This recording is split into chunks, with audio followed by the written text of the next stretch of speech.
きたアラブの食べ物を開けます。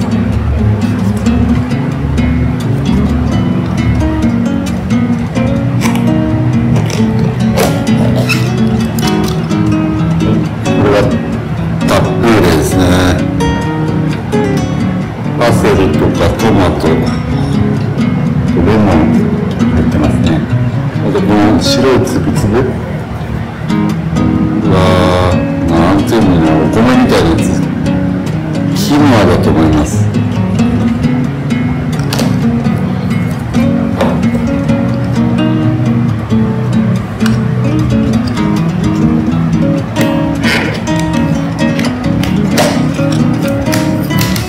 次がホンモス。これは豆のペーストですね。タヒーナって呼ばれてるやつですね。